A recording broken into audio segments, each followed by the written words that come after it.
Assalamualaikum warahmatullahi wabarakatuh. Saya Oktaviani Sukma Putri dari Program Studi Agroteknologi Universitas Muhammadiyah Jakarta. Pada kesempatan kali ini saya sedang melangsungkan kegiatan KKN berbasis online, tepatnya di Desa Cikahuripan, Kecamatan Lembang, Bandung Barat, Jawa Barat.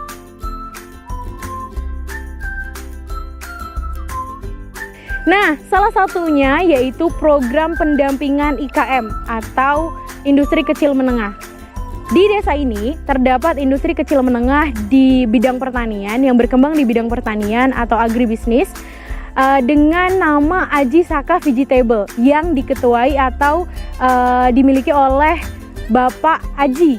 Nah, tujuan dikembangkannya Aji Saka Vegetable ini bukan hanya untuk meraih keuntungan atau komersil, tapi juga untuk membantu memberdayakan masyarakat sekitar. Oleh karena itu, di masa pandemi ini, apakah keberadaan Aji Saka Vegetable ini mampu untuk memberikan pengaruh juga untuk masyarakat sekitar, atau malah mengalami penurunan karena adanya dampak COVID-19 ini? Oleh karena itu, untuk selengkapnya kita lihat liputan berikut ini. Selamat sore semua. Assalamualaikum, Sampurasun. Perkenalkan, nama saya Aji. Kebetulan saya punya sedikit usaha yang namanya Aji Saka Vegetables ya. Dan lebih ke herb and spices.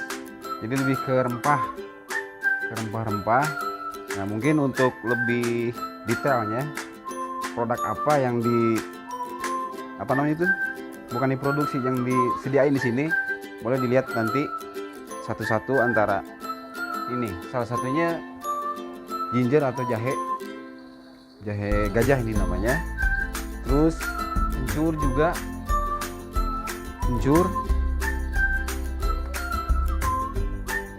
ini kunyit. Jahe merah juga ada, nanti bisa di display di sana ya. Lengkuas, wortel, dan sebagian baby corn, jamur tiram, jamur kuping juga masuk. Tapi intinya usaha ini buat lebih memperdayakan teman-teman yang lagi pada nganggur, yang nggak ada kegiatan. Jadi saya mencoba punya ide, kenapa saya nggak bikin satu kegiatan yang lebih positif, gitu aja sih sebetulnya.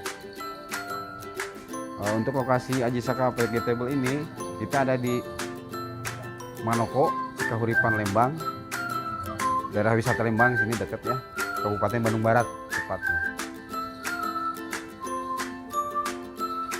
Awal ide usaha ini, dulu saya pekerja. Terus saya berpikir, kalau saya jadi pekerja terus, kapan menjadi bosnya gitu kan.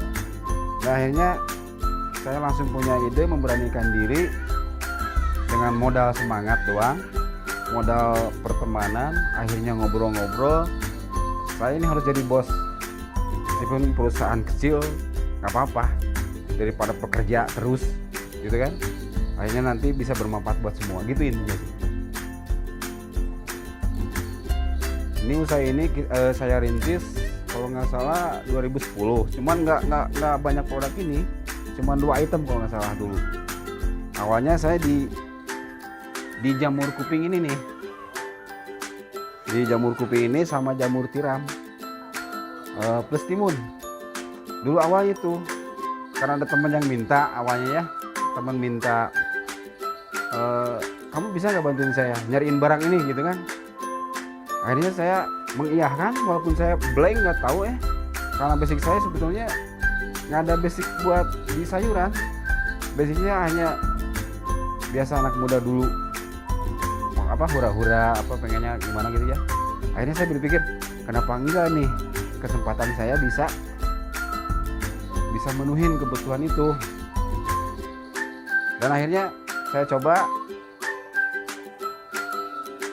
dan berlanjut dan menghasilkan intinya. Meskipun itu kecil, tapi bisa menghasilkan. Dan akhirnya saya berpikir, kenapa enggak ditotalitasin aja di sini gitu. Begitulah cerita singkatnya ya, kalau nggak salah. Nah, untuk pemasaran, kebetulan di daerah Lembang ini ada gudang-gudang yang biasa packing barang buat keluar daerah. Ya intinya kayak ke mall-mall atau supermarket gitu ya. ke toko-toko gitu. Jadi kami di sini ngedrop aja, ngedrop barang setengah jadi, dalam artian nanti di packing lebih bagusnya lagi di gudang itu gitu. Jadi kerjasamanya di situ. Saya hanya supplier mungkin ya, supplier barang-barang yang tadi, item yang tadi. Keuntungan dalam segi finansial mungkin ya saya rasa sih semua usaha kalau kita lakuin pasti akan menghasilkan untung, meskipun itu gede atau kecilnya. Nah, kembali lagi ke rasa syukur mungkin ya.